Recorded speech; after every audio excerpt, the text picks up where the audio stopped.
And if you're feeling opinionated about fashion, music, or any other subject on campus, there are plenty of ways for you to voice those opinions. Reporter Alex Jones gives some insight into one publication on campus that helps students show off their work to the student body. Nestled in room 104 in the DeGiorgio Campus Center, the staff of Winthrop's Anthology meets to discuss what will go into this year's Literature and Arts Journal. We publish all sorts of creative work from students, artwork, poetry, short fiction. The Anthology is not like other publications on campus, such as the Johnsonian or the Roddy Mack. It's a bit longer. It's usually anywhere from 60 to 85 pages. So it's like it's comparable to a journal, I guess, or kind of a thick magazine. Moeller likens the release of the Anthology to that of a special occasion. It's a once-a-year thing. It's like Christmas, you know, only comes once a year. So you don't see it as much on campus. But when it comes out, we try to do it big. We try to have a big release party and really make it a special event for the people who have been involved. If you would like to have any of your creative work published in next year's Anthology, Moeller advises students to watch the student announcements for submission deadlines. This is Alex Jones reporting for Winthrop Close Up. Moeller says you can expect the release of the anthology towards the end of March or early April, and to check your student announcements for the date and time of the release party. Another form of the written word is poetry, and slam poet Buddy Wakefield showcased his powerful art to Winthrop. Reporter Nora Young brought us the story. Buddy Wakefield was once a successful executive assistant for a biomedical firm until he decided to sell everything he owned, to live in his car, and to dedicate his life to poetry. He has won many competitions and been a member of several poetry slam teams. In his performance here at Winthrop, Wakefield used his sense of humor to create an easygoing atmosphere.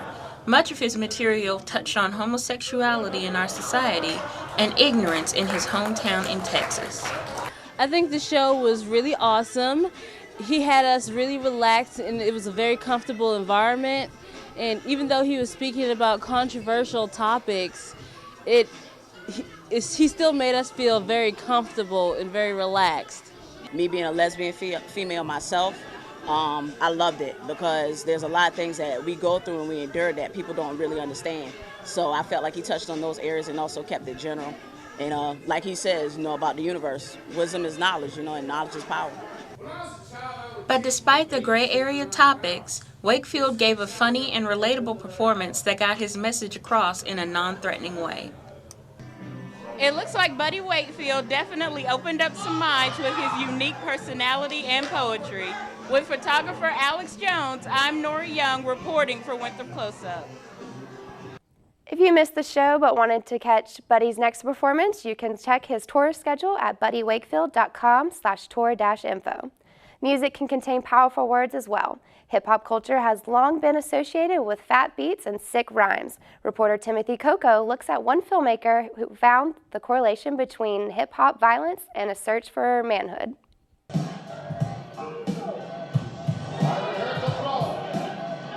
Byron Hurt has seen the evolution of the hip-hop genre and has chosen to inspire others through the use of award-winning documentaries. I made this film after realizing that there were a lot of limited and narrow definitions of manhood in rap music and hip-hop culture, but in American culture in general. The film focuses on how words can dehumanize young impressionable minds and instigate much of the hard lifestyle that is so popular in today's hip-hop culture. Byron Hurt is a talented journalist who opens the eyes of people by educating on gender issues in hip-hop culture. This program inspired Hurt to delve into rap music and get a better understanding of what was driving the behavior. I went through a process where I transformed myself individually through a program called the Mentors and Violence Prevention Program. And that led me to start changing some of my views and ideas and understandings about hip-hop. The rap game will continue to be the way it is because that is what sells. I am Timothy Coco reporting for Winthrop Close Up. Hurt's latest documentary, Soul Food Junkies, explores African American cuisine, health effects, and its relationship between Black cultural identity. Last week, we showed you a new art exhibit in the Rutledge Building featuring artist Sonia Clark. Reporter Chelsea Vicari went to the gallery opening to show you what it was all about. Started out as a quiet gallery opening in Rutledge, quickly turned into a busy event full of students checking out the newest exhibit on campus. The official gallery opening for Sonia Clark's work was held last Friday and drew quite a crowd. Openings like this happen all the time at Winthrop University and are definitely worth checking out.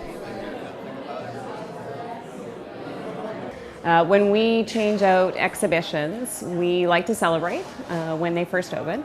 So we have opening receptions, which are about an hour and a half in the evenings, on Friday nights, usually from 6:30 to 8 p.m. Not only do the Winthrop galleries display some one-of-a-kind art, they offer food and wine so that people can mingle comfortably. Another exhibition upstairs was also open to the public Friday evening.